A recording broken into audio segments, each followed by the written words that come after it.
ఇది ఒక రకంగా వార్నింగ్ అని చెప్పొచ్చు అనమాట. ముందుగా మీరు కానీ ఛత్రపతి శివాజీ మహారాజ్ గారి భక్తులైనా లేదా ఆయన అంటే బాగా ఇష్టం ఉన్న వాళ్ళైనా కానీ ఈ వెబ్ సిరీస్ మొత్తం చూస్తే మీకు లాస్ట్లో మాత్రం గూస్ బంప్స్ అంటారు కదా, అవి ఖచ్చితంగా వస్తాయి, అంతకు మించి వస్తాయని చెప్పొచ్చు.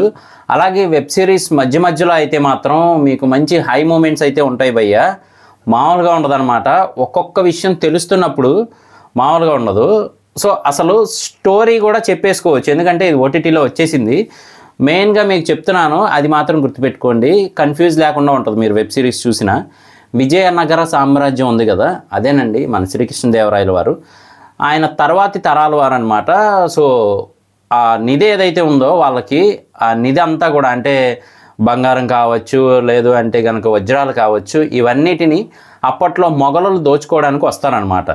అలా వస్తున్నారు అని ముందుగా తెలియగానే ఆ నిధి అంతటినీ కూడా 1600 ఏనుగుల మీద పెట్టి, అంటే అంత నిధి అనమాట, 1600 ఏనుగుల మీద పెట్టి పంపించేస్తారు ఏదో ఒక దిక్కుకి. మరి ఆ దిక్కు ఎటు అనుకుంటున్నారా? ఇంకెటో కాదండి, మరాఠా సామ్రాజ్యం వైపు, అదేనండి మన ఛత్రపతి శివాజీ గారి వైపు అనమాట. అటువైపు అయితే పంపిస్తారు. ఈలోపే ఈ విజయనగర సామ్రాజ్య రాజగురువు అలాగే ఆ శ్రీకృష్ణదేవరాయల తర్వాత వారసుడు వీళ్ళిద్దరూ కలిసి అయితే డైరెక్ట్గా ఛత్రపతి శివాజీ గారి దగ్గరికి అయితే వెళ్తారనమాట.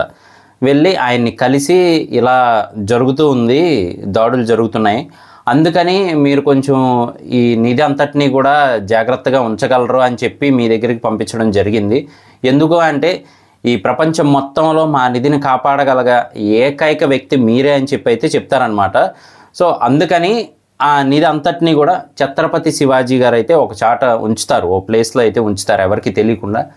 దాన్ని తెలుసుకోవడానికి కొన్ని సైన్స్ అయితే పెడుతూ ఉంటారనమాట, హింట్స్ క్లూస్ అక్కడక్కడ అసలు సంబంధం లేని చోట పెడుతూ ఉంటారు మొత్తం అంతా కూడా. నిజానికి ఈ స్టోరీ అంతా దేనికి అంటే మాత్రం శిలేదారుల గురించి. శిలేదారులు ఎవరు అంటే మాత్రం ఛత్రపతి శివాజీ గారి అనుచరులు అని చెప్పచ్చు, సైనికులు అని చెప్పచ్చు.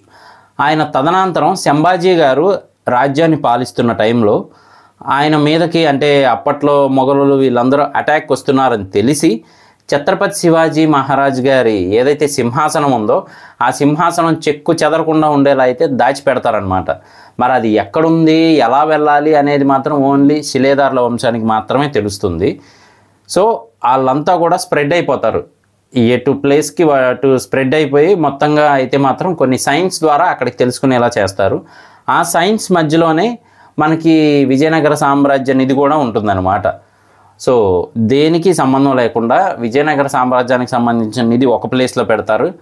అలాగే ఈ శిలేదారులు అందరూ కలిసి ఛత్రపతి శివాజీ గారి సింహాసనాన్ని ఒక ప్లేస్లో పెడతారు. నిజానికి మనకి మైండ్ బ్లాక్ అయిపోయే మూమెంట్ ఏంటి అంటే మాత్రం అందరికీ అది కోటలాగే కనిపిస్తూ ఉంటుందన్నమాట.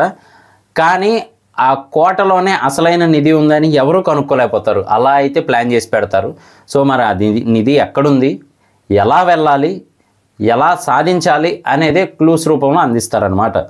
సో మొత్తానికి ఆ శిలేదారుల వంశానికి చెందిన వాళ్ళే ఆ క్లూస్ పెట్టడం వల్ల తర్వాతి తరాల్లో ఉన్న ఇప్పుడే యంగ్ జనరేషన్ ఉంటారు కదా, అందులో నుంచి ఒక పర్సన్ అయితే వెళ్ళి కనుక్కుంటాడనమాట. మరి ఆ పర్సన్ కనుక్కునే దారిలో ఎంత పోగొట్టుకోవాల్సి వచ్చింది, అసలు ఏం పోగొట్టుకోవాల్సి వచ్చింది అనేది కాన్సెప్ట్గా ఉంటుంది. కానీ కర్తవ్యాన్ని నిర్వహించడం కోసం ప్రాణాలనైనా లెక్క చేయకూడదు అనే టైప్లో అయితే చూపిస్తారనమాట. అలాగే ఇందులో మన ఆశీష్ విద్యార్థి గారి క్యారెక్టర్ ఉంటుంది. ఫస్ట్ అంతా ఒక టైప్లో తీసుకెళ్తారు, లాస్ట్లో రివీల్ చేసినప్పుడు మాత్రం మనకి కాసేపు ఏం అర్థం కాదనమాట. ఏంద్రా ఇది అన్నట్టయితే ఉంటుంది, నెక్స్ట్ లెవెల్లో ఉంటుంది.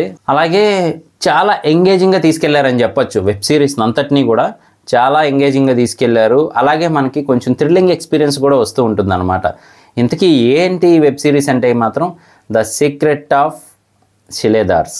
సో ఇదైతే డిజ్నీ ప్లస్ హాట్స్టార్లో అవైలబుల్గా ఉంది, చాలా బాగుంది. చూడడానికి అయితే మాత్రం ఎక్కడా మీకు బోరింగ్ అనిపించదు, చాలా ఇంటెలిజెంట్గా తీసుకెళ్లారని చెప్పొచ్చు. స్క్రీన్ ప్లే నెక్స్ట్ లెవెల్లో అయితే ఉందన్నమాట, బాగుంది. లాస్ట్లో మాత్రం ఖచ్చితంగా మీరు సాటిస్ఫై అయితే అవుతారు అది చూసిన తర్వాత.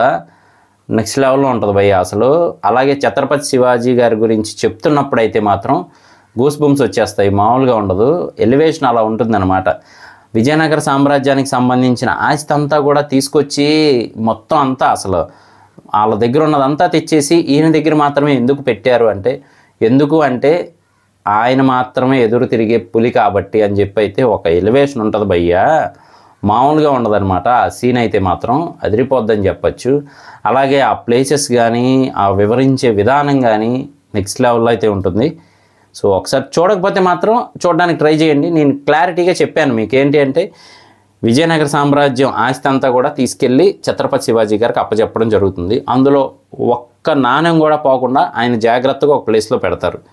తర్వాత ఆయన తదనంతరం వచ్చిన వారసులు పాలిస్తూ ఉండగా ఈలో మొఘల్స్ అయితే అటాక్ చేస్తారు. ఆ అటాక్ చేసే ముందే ఆ ఛత్రపతి శివాజీ గారి సింహాసనాన్ని అయితే మాత్రం శిలేదారులందరూ కలిసి ఒక ప్లేస్లో అయితే స్టోర్ చేసి ఉంచుతారు ఎవరికి తెలియకుండా. మళ్ళీ వాళ్ళ జనరేషన్ అంటే వాళ్ళ వంశం వాళ్ళు మాత్రమే కనుక్కునేలా అక్కడక్కడ అయితే వాళ్ళు సైన్స్ పెడతారనమాట. సో ఓవరాల్గా అయితే చాలా బాగుంది. ఇది చూసిన తర్వాత నేను ఇస్తున్న రివ్యూ చూశాక మీకేమనిపించింది అనేది కింద కామెంట్ చేయడం మర్చిపోకండి. నేను మీ ప్రసాద్, మళ్ళీ నెక్స్ట్ వీడియోలో కలుస్తాను. Love you all.